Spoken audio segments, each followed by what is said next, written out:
अस्सलाम वालेकुम नाजरीन, प्रोग्राम टॉप स्टोरी के साथ मैं हूं इरफान मलिक और मेरे साथ मौजूद हैं तजियाकार अवैस मनीर। नाजरीन, जैसा कि आप जानते हैं कि हुकूमत ने मिनी बजट पेश कर दिया। तब्दीली के बड़े बड़े दावे करने वाले पाकिस्तान में क्या तब्दीली लाए, उल्टा महंगाई से अवाम की कमर तोड़ दी। अवाम को क्या रिलीफ मिलेगा? बिजली चोरी और गैस चोरी के भी पैसे अवाम को ही भरना पड़ेंगे। और आज हम अपने प्रोग्राम का आगाज़ भी इन्हीं सवालात से करेंगे। मिनी बजट को डिस्कस किया जाएगा, अवाम को क्या रिलीफ दिया गया, अवाम क्या इस बजट से खुश है, अवाम इस बजट को बर्दाश्त कर पाएगी या फिर इसी बजट से पैसा कमाया हुआ क्या उससे ख़जाने को भरा जाएगा। तो हमारे साथ मौजूद है अवैस। अवैस, क्या समझते हैं कि इस बजट से अवाम को क्या रिलीफ मिलेगा या फिर इसी बजट से पैसा कमा कर पाकिस्तान की इकानमी को दुरुस्त किया जा रहा है? तो क्या समझते हैं कि इतने बड़े बड़े दावे करने वाले आते ही एक महीने में इतनी बड़ी तब्दीली दिखा दी कि अवाम ही चीखना चिल्लाना शुरू कर दिया? देखिए इरफान साहब, बात ये है, इमरान खान साहब ने जितने बड़े बड़े दावे किए मुसलसल पिछले 6 से 7 सालों से वो बहुत बड़े बड़े दावे कर रहे थे। अब इतने बड़े दावे किए कि अवाम के अब उनसे कुछ तवक्कुआत वाबस्ता हो चुकी थी। जी, वो ये समझते थे जो आएंगे, और इमेज ऐसा बन गया था लोगों के जहनों में कि जी आएंगे खान साहब की हुकूमत, जी, और साथ ही शायद वो दूध और शहद मिलेगा और महंगाई खत्म हो जाएगी। दूध और वो तो रिलीफ मिलना तो बहुत दूर की बात, वो तो उल्टा जो पहले कीमतें थी उनसे भी हर चीज़ की कीमत दुगनी पे जाती हुई नज़र आ रही है। जैसे आप देख सकते हैं, बिजली की कीमतें उन्होंने बढ़ा दी, गैस की कीमतें उन्होंने बढ़ा दी, इसके साथ साथ तकरीबन 5,000 अशिया पे जो है वो ड्यूटीज़ बढ़ा दी गई हैं। इससे आप समझ सकते हैं एक महंगाई का बहुत बड़ा तूफान आने वाला है। जो 10 रुपये में मिलती थी अब वो शायद 30 रुपये में भी ना मिले। तो जो है वो आवाम के लिए तो बहुत ही बुरी खबर है। और दावों की, मैं तो मेरे हिसाब से तो दावों के जो कुल ही खुल गई, दावों की कोई तब्दीली नाम की कोई चीज़ नज़र नहीं आ रही। और लग रहा है जी आवाम तो जो है वो आप पिसेंगे मजीद। और आप ये देखें कि अभी अभी एक महीना भी नहीं हुआ तहरीक पाकिस्तान को आए हुए, और इन हुकूमत को आए हुए एक महीना नहीं हुआ और अवाम पर इतना बड़ा इन्होंने बोझ डाल दिया। अवाम तो ऑलरेडी पहले से महंगाई से तंग थी, गैस और बिजली और पेट्रोल की कीमतों से तंग थी, और ऊपर उन्होंने एक इतना बड़ा ला के उन पर पहाड़ खड़ा कर दिया। बिल्कुल आप सही कह रहे हैं। यही जो बात है, खान साहब के दावे से सुन के तो ऐसा लगता था जी वो आएंगे और साथ ही जो है दूध और शहद की नहरें बह निकलेंगे। लेकिन जब यही बात होती है कि जी हमारे सियासतदानों को जो समझनी चाहिए, जब वो अपोजिशन में होते हैं तो बातें करना, तनकीद करना, गालियाँ देना हुकूमत को आसान काम होता है। लेकिन जब हुकूमत में आते हैं तो उस वक्त आटे दाल का असल भाव उस वक्त मालूम होता है जी क्या सूरत हाल है क्या। तो आप ये भी देखें कि फिर इन्होंने वो चीज़ें, वो घरेलू अशिया जो रोज़मर्रा ज़िंदगी की ज़रूरियात है और हमारी डेली जो इस्तेमाल में आती हैं, 500 से ज़ायद अशिया इन्होंने महंगी कर दी। तो ये तो फिर टोटल इसका मतलब तो हम ये समझ सकते हैं कि इन्होंने आईएमएफ के पास जाने से बेहतर ये समझा कि अपनी आवाम से की जेबों को खाली कर दिया जाए, जो थोड़ा बहुत उनके पास है या डेली जो उनकी एक आमदन चल रही है तो उसी को ख़त्म करने की क्यों ना कोशिश की जाए और इन्हीं से ही पैसा कमा लिया जाए। तो क्या समझते हैं कि आईएमएफ के पास जाना बेहतर था या अपनी आवाम को सताना बेहतर था? इरफान साहब, आईएमएफ के पास तो शायद अभी भी जाना पड़े, ये भी अपने एक और मौजू है।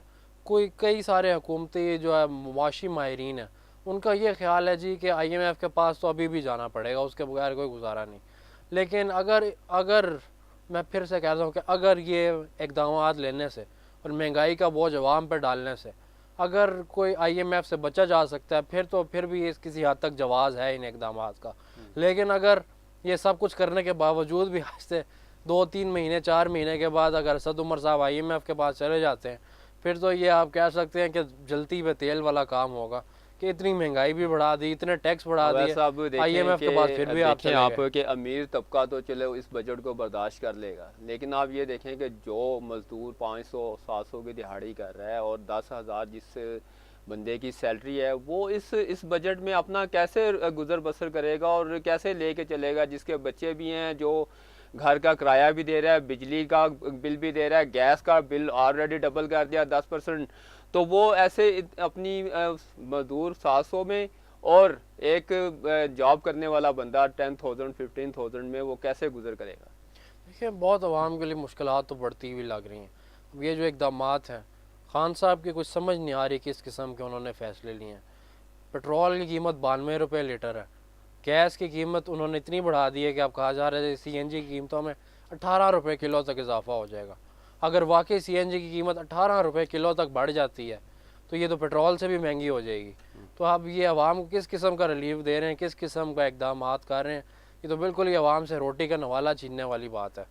अभी खान साहब ने सऊदी अरब का भी दौरा किया और इस दौरे के बारे में आप क्या समझते हैं कि ये भी एक कहते हैं जी क्या सराहियाँ ये की जा रही हैं कि इस दौरे से 9 मिलियन डॉलर तक उनसे इमदाद हासिल की जा सकती है या उनसे पैसा लिया जाएगा और तेल भी उनसे उधार लिया जाएगा। तो इस बारे में आप क्या समझते हैं कि आया सऊदी अरब हमारी मदद करेगा पहले की तरह जैसा कि करता आ रहा है और अभी भी वो कुछ ऐसे खुश आइन इकदाम हैं?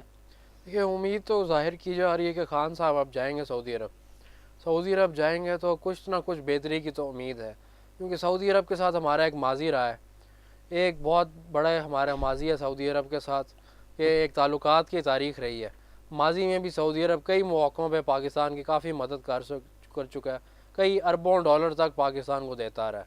तो अभी उम्मीद तो यही माहिरीन की तरफ से ज़ाहिर की जा रही है कि इमरान खान साहब जब ख़ुद सऊदी अरब जाएंगे तो कुछ ना कुछ इमदाद तो उनकी तरफ से आएगी। लेकिन अभी कुछ कहा नहीं जा सकता, दौरे के बाद ही जब नताए जाएंगे तो उसी वक्त कोई हतमी बात की जा सकती है, लेकिन इम्कान यही है कि कुछ ना कुछ मदद बहरहाल सऊदी अरब की तरफ से आएगी। अच्छा, वैसा आप क्या समझते हैं कि अगर ऐसा ही बजट अगर तहरीक इंसाफ ने भी पेश करना था, जबकि इनके ये दावे हुआ करते थे कि जी हम तो 5 साल की हिकमत अमली तय कर चुके हैं, हमने आइंदा 5 साल अगर हमारी हुकूमत आती है तो हमारे पास सब कुछ ऑलरेडी डिसाइडेड है कि हमने आते ही हुकूमत में क्या क्या इकदाम करने हैं। तो अगर ऐसा ही बजट इन्होंने पेश करना था तो वो तो नून लीग भी ऑलरेडी कर रही थी, तो इन्होंने अवाम को तो फिर ऐसा कोई बड़ा रिलीफ नहीं दिया, अवाम को कोई ऐसा काम नहीं करके दिया जिससे कि अवाम खुश होती कि आया हमने जिसको वोट दिया है इतनी बड़ी अक्सरियत से जिताया इस पार्टी को। तो फिर इसमें फिर मेरे ख्याल से कि इनके दावे फिर क्या कहेंगे कि झूठे साबित हुए। वो बिल्कुल ये झूठे दावों वाली बात ही है। अब ये बजट जो उन्होंने पेश किया है, अवाम तो को कह रहे थे कि असद उमर साहब बड़े ज़हीन आदमी हैं, पढ़े लिखे आदमी हैं, ऐसा कोई हल लाएंगे जिससे जो है अवाम पे भी ज़्यादा बोझ ना पड़े और मुल्क के जो मुआशी कुछ मसाइल हैं वो भी हल की तरफ जा सके। लेकिन असद उमर ने साहब ने किया ये है, वही किया जो हुकूमतें जो है पहले माजी में करती आई हैं। उन्होंने किया ये जी, गैस की कीमत बढ़ा दी, बिजली की कीमत बढ़ा दी, इसके साथ साथ अच्छा ये भी सुनने में आ रहा है कि कहते हैं जी कि अगर हम कुछ माह तक हम अपने प्राइसेस को ज़रा थोड़ा अप रखेंगे और बाद में फिर आहिस्ता आहिस्ता जैसे हमारी इकॉनमी बेहतर होती है तो हम कीमतों को दोबारा अपनी पुरानी जगह पे ले आएंगे। तो इस बारे में आप क्या कहेंगे कि क्या ये भी एक ख्वाब है या फिर एक वही पुराने इसको आप एक दीवाने का ख्वाब कह सकते हैं, इससे ज़्यादा तो इसकी कोई अहमियत नहीं है। वो एक दफ़ा आपको मालूम है जो पाकिस्तान में एक चीज़ की कीमत ऊपर चली जाए तो कम बहुत ही बल्कि होती नहीं है। तो ये इस किस्म के दावे वो पहले जी इलेक्शन से 2 महीने पहले उनके दावे ये थे कि हम आते साथ ही नक्शा बदल देंगे मईशत का।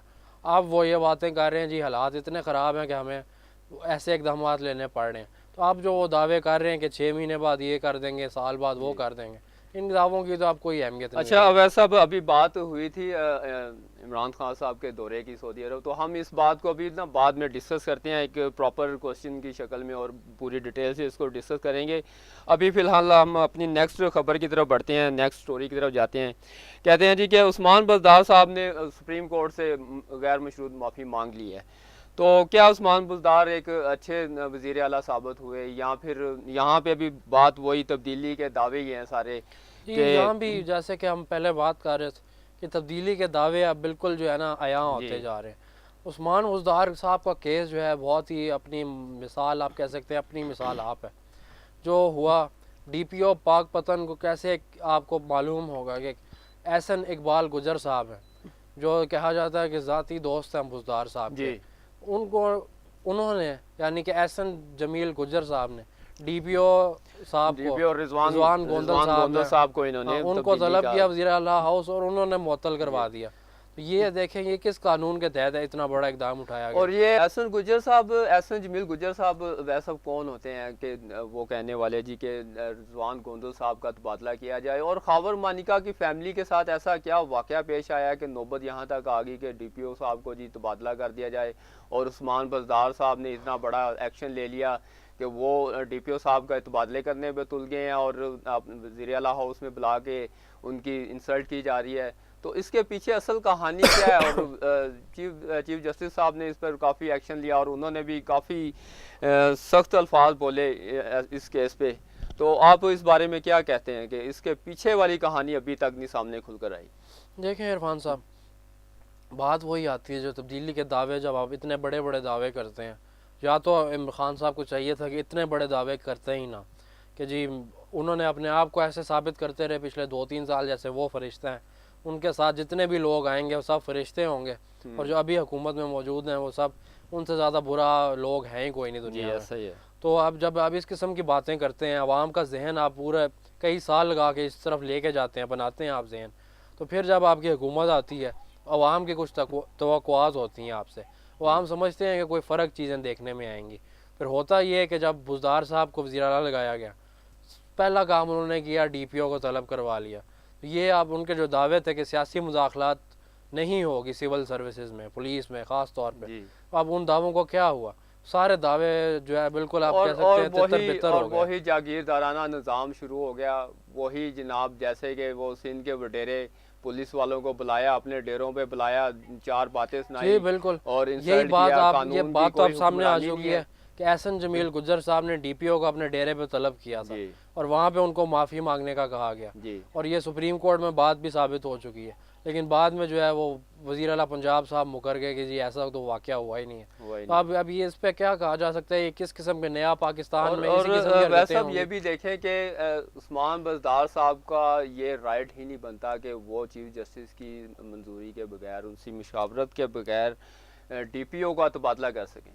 ठीक है जी बिल्कुल, आप सही फरमा रहे हैं कि DPO का जो है एहसन गुज्जर साहब का कोई लेना देना ही नहीं सरकारी, बल्कि आपको पता होगा जी चीफ जस्टिस साहब ने तो अपने चीफ जस्टिस साहब ने तो अपने रिमार्क्स में यहाँ तक कह दिया कि गैर मुतलका बंदा जो है वज़ीर आला हाउस में पहुँचा कैसे, तो वो गैर मुतलका शख्स जो है वो DPO के तबादले करते फिर रहे हैं। ऐसे अब नए पाकिस्तान के जब आप दावे करते हैं और फिर जब हरकतें इस किस्म की होती हैं, तो इनमें और नवाज शरीफ में और जरदारी में और जो पिछली हुकूमतें गई हैं उनमें फ़र्क क्या हुआ? फ़र्क तो कुछ भी नहीं हुआ, बल्कि तो मुझे ख्याल में तो ये हालात जो है और ज़्यादा ख़राब हो गए हैं। हाँ बिल्कुल, उस वक्त भी पंजाब हुकूमत की कानून ताकत थी और उन्हीं का वो चलता था सब कुछ, और अब भी वही हालात अगर सामने देखने में आ रहे हैं तो फिर एक तहरीक इंसाफ की तब्दीली में और नए पाकिस्तान और वही पुराने पाकिस्तान में कोई फ़र्क तो ना रहा।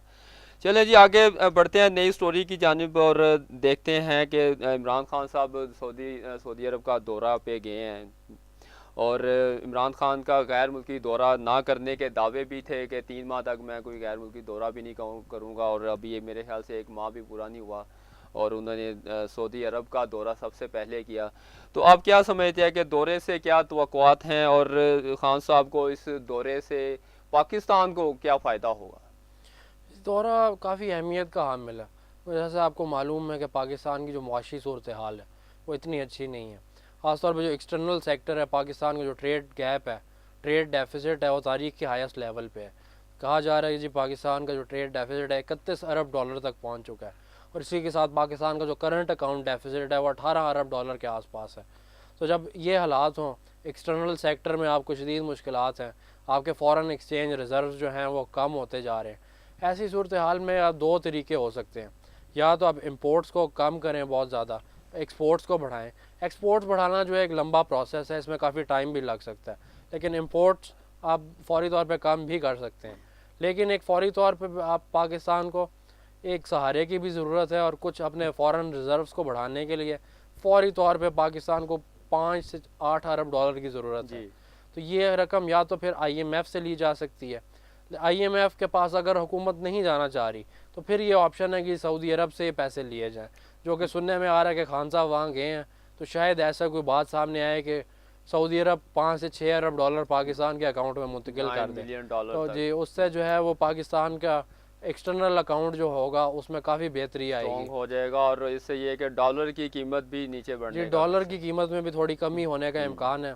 तो देखें, तवक्कुआत तो की जा रही है कि और वैसे भी ये भी ज़राए से पता चल रहा है कि कह रहे हैं कि 2 अरब से ज़ायद तक जो है ना तेल उधार भी लेने का इम्कान है, तो इससे भी जी बिल्कुल, ये एक सहूलत थी जो पाकिस्तान को डेफर्ड पेमेंट्स के ऊपर सऊदी अरब तेल पाकिस्तान को देता था, यानी कि मतलब तेल पाकिस्तान ले लेता था, उसकी अदायगियाँ काफ़ी बाद में ताख़ीर से की जाती थी।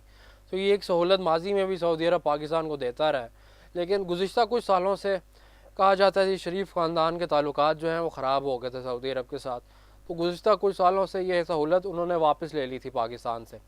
तो अब अगर ये सहूलत वो बहाल कर दें तो इससे भी पाकिस्तान पे जो एक मुआशी मामलात पे जी एक मुस्बत असर तो देखने में आएगा। मजबूत। नाज़रीन, यहाँ पर एक बड़ी खबर प्ले करेंगे, एक बड़ी खबर से आगाह करेंगे। सुबह से मीडिया पर चलने वाली खबर, एक धमाकेदार खबर जो ये है कि नवाज शरीफ, मरियम नवाज और कैप्टन सफदर के खिलाफ सज़ाओं की अपील का फैसला आ चुका है, और इस्लामाबाद हाई कोर्ट के जस्टिस अतर मिनुल्लाह ने फैसला सुना दिया है, और नवाज शरीफ, मरियम और कैप्टन सफदर की सज़ाओं को मुअत्तल कर दिया गया है। आज की ये बड़ी खबर है, और इसी खबर को अभी हम इन्हीं सवालात को डिस्कस करेंगे, और जाते हैं अवैस मुनीर की जानिब। अवैस मुनीर, क्या कहेंगे? एक बड़ा फ़ैसला, एक बहुत बड़ा इक़दाम, एक ये कह सकते हैं कि एक तारीख़ी फ़ैसला भी कह सकते हैं इसको।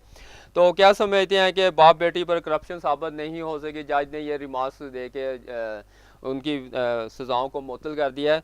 तो क्या समझते हैं कि एहतसाब ने कानूनी कार्रवाई की सख्त, या फिर एक सियासी इंतकाम लिया गया इनसे, या फिर क्या इस बारे में कहेंगे? क्या नवाज शरीफ के साथ एहतसाब के नाम पर कानूनी कार्रवाई की गई है? देखिए इरफान साहब, इस फैसले के कुछ मुख्तलिफ पहलू हैं। पहला पहलू तो फ़िलहाल ये है कि सज़ा जो है कलअदम करार नहीं दी गई, ये सज़ा मुअत्तल की गई है। इसका मतलब ये कि जो कन्विक्शन उन पे की गई है मरियम नवाज़ और नवाज शरीफ पे, वो कन्विक्शन अपनी जगह पे कायम है। जब तक ये कन्विक्शन कायम नहीं होती वो किसी इलेक्शन में नहीं लड़ सकते, और वो सज़ा कायम है, तो आप कह सकते हैं वक्ती तौर पर ज़मानत दे दी गई है उनको। लेकिन ज़मानत देना भी एक बड़ा इक़दाम है। जी बिल्कुल। एक जो है वो बहुत बड़ा इक़दाम उठाया है, बड़ा ज़ाहिर है, फैसला एक लिया। साल डेढ़ जी साल जी से ये केसेस चल रहे बिल्कुल। हैं। तो ये ज़मानत देने का ये जो रिमार्क्स आए हैं जस्टिस साहब के, जस्टिस अतर मिनल्लाह साहब ने इस केस में जो रिमार्क्स दिए हैं, उस रिमार्क्स में उन्होंने यही नैब से बार बार सवाल उठाया कि जी आपके पास क्या सबूत है कि ये करप्शन की गई है, और उन्होंने करप्शन की है। तो आप नैब के जो प्रोसिक्यूटर थे अकरम मुजफ्फर साहब, वो बार हाँ पूछे जाने के बावजूद इस सवाल का जवाब सही तौर पर नहीं दे सके। तो हाई कोर्ट के जजेस का माइंड जो नज़र आ रहा था वो यही नज़र आ रहा था कि जी ज़्यादती तो बहरहाल की जा रही है नवाज शरीफ और मरियम नवाज से, कि उनके ख़िलाफ़ अगर कोई बड़े सॉलिड किस्म के, जिसको आप कहते हैं, सबूत मौजूद नहीं है, तो उनको आपने कैसे 8-8 साल की सज़ा सुना दी। तो एक ज़्यादती का पहलू तो बहरहाल यहाँ पे एक नज़र आ रहा है। अच्छा, वैसे अब क्या समझते हैं कि जस्टिस साहब ने बड़ी नरम दिली का मुजाहिरा किया है, लेकिन यहाँ मैं ये भी कहता चलूँ कि ज़्यादती का पहलू तो अभी तक नज़र आया है, लेकिन अभी उन पे अजीज़िया स्टील मिल्स केस और गल्फ स्टील मिल केस वगैरह उन पे अभी तक मौजूद हैं। उन केसेस में भी उनको दोबारा सज़ा हो सकती है, और इस केस में भी नैब दोबारा सुप्रीम कोर्ट में अपील करेगा इस हाई कोर्ट के फैसले पर अमल ना किया जाए। तो ये अभी वक्ती तौर पर रिलीफ मिला है उनको, लेकिन अभी भी ये किस्सा अभी आप खत्म नहीं हुआ। हतमी फैसला तो है हतमी फैसला नहीं है ये तो किसी वक्त भी वो दोबारा कानून की गिरफ्त में आ सकते हैं। तो आप क्या समझते हैं कि जस्टिस साहब ने काफ़ी नरम दिली का मुजाहिरा किया है, तो इसको कोई सियासी पहलू तो नहीं दिया जाएगा, या फिर बिल्कुल जैसे अभी मैं सुन रहा था, अभी ये इतला आई है हमारे पास, एहसन इकबाल साहब मीडिया से गुफ्तगू कर रहे थे, उन्होंने पहला पॉइंट यही कहा कि जी ये पीसीओ और नॉन पीसीओ वाले मामले में वो ले गए। उन्होंने कहा ये जी नॉन पीसीओ इंसाफ की पहली झलक हमें नज़र आई है। तो इस सियासत तो बहरहाल इस पे होगी। एहसन इकबाल साहब, फैसल जावेद साहब जो तहरीक इंसाफ के हैं, उन्होंने जवाब दिया जी कि ये कन्विक्शन कायम है और ये वक्ती तौर पे एक रिलीफ दिया गया है। तो ये सियासत तो इस पे खेली जाएगी, क्योंकि बहरहाल ये केस एक सियासी केस है। मतलब ये कहा जा सकता है कि जस्टिस अतर मिनुल्लाह साहब की इनके साथ थोड़े ताल्लुकात को भी डिस्कस किया जाएगा, या फिर कोई अंदर की कोई कहानियों को खरोजा जाएगा, कुछ इस तरह की बातें भी सामने इस तरह की बातें आप ऑलरेडी आप देख रहे हैं, चंद दिन से सोशल मीडिया पे जा रही हैं। जी बिल्कुल। वो ये एक बदकिस्मती से हमारे मुल्क की एक ये रवायत बन गई हुई है तो जिसके हक़ में फ़ैसला आता है, जैसे कि नवाज़ शरीफ के ख़िलाफ़ फ़ैसला आया तो तहरीक इंसाफ वालों ने जश्न मनाया, नून लीग वालों ने अदलिया के ख़िलाफ़ बातें की जो कि नहीं करनी चाहिए थी। लेकिन अब इसी तरह जब ये फ़ैसला, अगर एक फ़ैसले से नवाज़ शरीफ और मरीम नवाज़ को एक रिलीफ मिलेगा, इस पर नून लीग वाले तो जश्न मना रहे हैं और तहरीक इंसाफ वाले इस पर कुछ एतराज़ात उठाएंगे। जैसे कि सोशल मीडिया पे आपको एक दो दिन से नज़र भी आ रहा था कि जज साहब के रिमार्क्स आए थे, उन पर तहरीक इंसाफ वाले कुछ एतराज़ात उठा रहे थे। तो ये तो सियासत नहीं होनी चाहिए। लेकिन मैं अच्छा, वह सब क्या समझते हैं कि क्या नवाज शरीफ ख़ानदान को रिहा कर दिया जाएगा, फौरी रिहा किया जाएगा, या इसका क्या प्रोसेस होगा?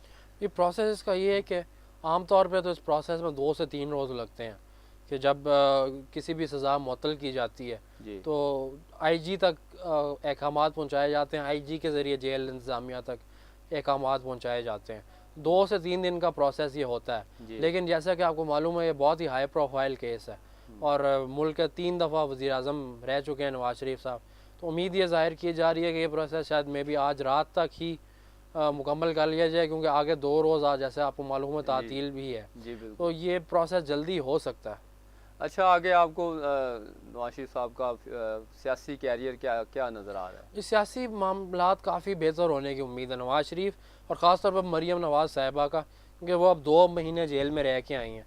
अब वो अब ये दावा कर सकती हैं और वो मेरे ख्याल करेंगी कि जमहूरियत के लिए हमने और सिविलियन बालादस्ती के लिए 10 साल के ताहयात वैसे ये नाअहल हैं नवाज जी। शरीफ साहब। अगर ये फ़ैसला सज़ा मुअत्तल हो सकती है तो कल को वो नाअहली भी मुअत्तल हो सकती है, कुछ भी आप मुमकिन ये हो कह सकता रहे हैं है। कि इनकी जो ताहयात नाअहली है उसको भी ख़त्म किया जा सकता है? वो भी मुस्तकबिल में आप कुछ कह नहीं सकते, मुस्तकबिल में कुछ भी हो सकता है। जी जैसे आपको याद हो नवाज शरीफ साहब को एक ज़माने में हाई जैकिंग केस में 18 साल की सज़ा, जी, ऐसे ही है। या मे भी शायद इससे भी ज़्यादा सज़ा 18 साल थी जी शायद। सज़ा सुनाई गई थी और वो 18 साल अगर सज़ा होती तो आज भी वो जेल में होते उस केस में। अच्छा। तो ये पाकिस्तान में चीज़ें बदलती रहती हैं। लेकिन अब देखना होगा, अगर रावलपिंडी से लाहौर बजरिया जीटी रोड वो एक रैली की सूरत में निकल पड़ते हैं तो उनके साथ कितनी आवाम जाएगी, और एक अगर आवाम ज़्यादा आ जाती है तो उसका सियासी इम्पैक्ट तो बहरहाल बहुत उनकी सियासत के लिए अच्छा पड़ेगा, बहुत स्ट्रॉन्ग इम्पैक्ट आएगा। अच्छा जी, वैसे अब बढ़ते हैं जी खेलों की जानिब। एशिया कप के बड़े मैचेस जारी हैं। पाकिस्तान ने हांगकांग को भी हरा दिया और आज एक बहुत बड़ा मार्का भी हो रहा है, बहुत बड़ा टाकरा हो रहा है। पाकिस्तान और इंडिया जो हमारे रवायती हरीफ रहे हैं हमेशा से, उनका आज बड़ा मैच देखने में आ रहा है। तो इस मैच के हवाले से आप क्या कहेंगे कि आज का मैच फैसला कुन और बड़ा टाकरा, क्या समझते हैं कि आज बड़ी फतह किस टीम की होगी? 26 रन से इंडिया भी जीता हांगकांग से, बहुत ही मुश्किल से, जैसे समझ लें कि मर मर के जीता है। जी तो बिल्कुल। इस बारे में क्या कहेंगे आप? देखिए इरफान साहब, कल तो हांगकांग के साथ जो मैच हुआ है वो तो काफ़ी इंटरेस्टिंग और काफ़ी करीब तक गया है। ये तवक्को नहीं की जा रही थी कि हांगकांग जो एक एसोसिएट टीम है वो इंडिया को इतना टफ टाइम दे सकती है। इससे आप अगर कहा जाए तो पाकिस्तान की उम्मीदें भी बढ़ गई हैं। अगर हांगकांग की टीम इतना टफ टाइम दे सकती है इंडिया को तो असूली तौर पे पाकिस्तान को तो जीत जाना चाहिए मैच। लेकिन क्रिकेट एक नया खेल है, हर रोज़ एक नया मैच होता है, इसलिए कुछ कहा नहीं जा सकता। लेकिन पाकिस्तान ने अगर हराना है हिंदुस्तान को तो बहरहाल परफॉर्मेंस टॉप क्लास देनी पड़ेगी, वरना हराना बड़ा मुश्किल हो जाएगा। क्योंकि टीम में विराट कोहली नहीं है इंडिया के, उनके कप्तान हैं, उनके बेस्ट बैट्समैन भी हैं, लेकिन उसके बावजूद जो है वो उनकी टीम इतनी ताकत रखती है कि पाकिस्तान को शिकस्त दे सकती है। अच्छा, वैसा आप देख नहीं रहे कि जैसा अभी उन्होंने इस मैच में भी, हांगकांग के मैच में भी कोई इतनी अच्छी परफॉर्मेंस नहीं दी है इंडिया की टीम ने, तो काफ़ी थकी और काफ़ी बहुत लेजी सी नज़र आ रही है। कोई इतनी एक्टिव परफॉर्मेंस अपने गुज़िश्ता प्रोग्राम्स में पहले भी डिस्कस कर चुके हैं। तो अभी इंग्लैंड का 3 से 4 महीने का टूर खेल के आ रहे हैं। वो इतना लंबा जब आप मुल्क से अपने बाहर रहते हैं और मुसलसल खेलते हैं तो उससे कुछ थकावट तो हो जाती है। लेकिन फिर भी इंडिया को अंडर एस्टिमेट नहीं किया जा सकता, काफ़ी अच्छी टीम है इंडिया की। लेकिन मेरे ख्याल से इस वक्त इंडिया बहुत प्रेशर में आ चुकी है, क्योंकि हांगकांग अभी कल की नई टीम है और उस टीम से भी इतनी मुश्किल से जीतना और इतनी तगो-दो करना, मेरे ख्याल से अभी के मैच के लिहाज से ये काफ़ी प्रेशराइज होगा इंडिया के लिए। बिल्कुल, एक सूरत हाल तो मुश्किल है, लेकिन इंडिया फिर भी आप देखें, रोहित शर्मा, शेखर धवन, धोनी सबसे बड़े जो तकरीबन अब 350 के करीब मैचेस खेल चुके हैं, ऐसे प्लेयर मौजूद हैं जो किसी वक्त भी पासा पलट सकते हैं मैच का। तो अभी अंडर एस्टिमेट उनको हम नहीं कर सकते। लेकिन रोहित शर्मा की भी कोई आप इतनी कह सकते कोई हैं इतनी कि अच्छी परफॉर्मेंस नहीं देखने में आ रही। पाकिस्तान को एक एडवांटेज हासिल है। रोहित शर्मा साहब की भी कोई इतनी अच्छी परफॉर्मेंस देखने में नहीं आ कि रही रोहित शर्मा, मैचेस आप में। ठीक कह रहे हैं कि आखिरी कुछ मैचेस में अच्छा परफॉर्म नहीं कर सके, लेकिन बहरहाल वो एक वाहिद बैट्समैन है वनडे क्रिकेट की जी। तारीख में जिन्होंने 3 डबल सेंचुरियां वो कर चुके हैं वनडे जी, क्रिकेट ऐसे में। तो ऐसे प्लेयर को आप किसी सूरत भी हल्का नहीं ले सकते आप। अच्छा, ये भी खबर आई है सुनने में कि इमरान खान साहब भी दुबई दौरे पे जा रहे हैं और वहीं पे मैच भी देखेंगे, तो इसमें क्या कोई है कोई थोड़ी बहुत हकीकत, या जाएंगे मिलेंगे ये खबर पाकिस्तानी सुनने में टीम आ से, रही है उनके ज़राए के हौसले हवाले से, उनके हौसले हाँ बुलंद ज़राए के होंगे। हवाले से एक खबर है, जी लेकिन अभी तक कोई इसकी तस्दीक नहीं हो सकी कि वाकई इमरान खान साहब मैच देखने जाएंगे। जी सरफराज जो हमारे कप्तान है, सरफराज अहमद, उन्होंने गुज़िश्ता रोज़ प्रेस कॉन्फ्रेंस करते हुए कहा था कि अगर इमरान खान साहब आते हैं मैच देखने तो ज़ाहिर है टीम के लिए काफ़ी हौसलामंद बात होगी। लेकिन अभी इमरान खान जाएंगे कि नहीं ये इसकी कोई तस्दीक नहीं हो सकी। सऊदी अरब में तो वो मौजूद हैं और दुबई भी उन्होंने जाना है, लेकिन इस मैच में वो आएंगे कि नहीं ये हमें देखना पड़ेगा। अच्छा, वैसे अब अफ़गानिस्तान इस वक्त काफ़ी स्ट्रॉन्ग चल रही है और बहुत स्ट्रॉन्ग भी नज़र आ रही है, तो आप क्या समझते हैं कि ये ना हो कि नेक्स्ट मैचेस में अफ़गानिस्तान पाकिस्तान को शिकस्त दे दे, या ऐसा कुछ चांसेस नज़र आ जी रहे हैं? बिल्कुल, आप सही कह रहे हैं। अफ़गानिस्तान एक बहुत ही इम्प्रूव टीम है। जी मैं कहूँगा अगर गुज़िश्ता 10 सालों में कोई टीम बहुत ज़्यादा आप जिसको कह सकते हैं ज़मीन से आसमान तक पहुँच गई है, तो अफ़गानिस्तान की टीम है। ऐसे ही। बहुत ही अच्छी परफॉर्मेंस दी है उनकी। श्रीलंका को उन्होंने इतनी बुरी तरह वन साइडेड मैच में जी। हरा के टूर्नामेंट से बाहर कर दिया। वो ख़तरनाक टीम तो है। अगर पाकिस्तान का आमना सामना होता है अफ़गानिस्तान के साथ अगले राउंड में, जो कि अगर काफ़ी चांसेस लग रहे हैं कि होगा, तो फिर काफ़ी पाकिस्तान को जो है ना सख्त मेहनत करनी पड़ेगी, अच्छा खेलना पड़ेगा, वरना अफ़गानिस्तान भी पाकिस्तान को हराने की पूरी सलाहियत रखता है। लेकिन अच्छा। इसके साथ मैं ये भी कहना चाहूँगा कि देखें अफ़गानिस्तान की परफॉर्मेंस श्रीलंका के ख़िलाफ़ कैसी रही, इसके साथ हांगकॉन्ग ने इंडिया को कितनी टफ फाइट दी। और जैसा कि आपको पता होगा चंद माह पहले स्कॉटलैंड की टीम ने वनडे मैच में इंग्लैंड को हरा दिया। तो ये जो छोटी टीमें हैं ये अपना पोटेंशियल शो कर रही हैं कि कितना अच्छा खेल सकती हैं ये टीमें। अब आईसीसी पर डिपेंड करता है कि अगर क्रिकेट को उन्होंने सही डेवलप करना है और सही मानों में एक इंटरनेशनल गेम बनाना है, तो उनको चाहिए कि जी ये जो हैं छोटी टीम्स इनको ज़्यादा से ज़्यादा एक्सपोजर दें, बड़ी टीमों के खिलाफ ज़्यादा से ज़्यादा मैचेस खिलाएं। ये टीमें इतनी सलाहियत रखती हैं कि कल को ये बहुत बड़ी टीमें बन सकती हैं और क्रिकेट इंटरनेशनल लेवल पे एक बड़े लेवल की गेम बन सकता है। अच्छा, वैसा बाद के मैच से पाकिस्तान से क्या तवक्कुआत हैं? जी पाकिस्तान देखें, कैसी तवक्कुआत परफॉर्मेंस तो दे अच्छी हैं, सकता है? पाकिस्तान की टीम अच्छी है, लेकिन इंडिया की टीम भी अच्छी है। मुकाबला सख्त देखने में आ सकता है, जी लेकिन ज़्यादातर माहिरीन इस बात में मुत्तफिक हैं, क्योंकि आखिरी जो आप जानते हैं चैम्पियंस ट्रॉफी में जो शिकस्त हुई थी भारत को पाकिस्तान से, उसके बाद पाकिस्तान को एक साइकोलॉजिकल एडवांटेज तो हासिल है। तो इस लिहाज से जो देखा जाए तो पाकिस्तान मैच शुरू होने से पहले आप कह सकते हैं पाकिस्तान को एक एज हासिल है, लेकिन बहरहाल मैच 50-50 होगा, कुछ भी हो सकता है मैच में।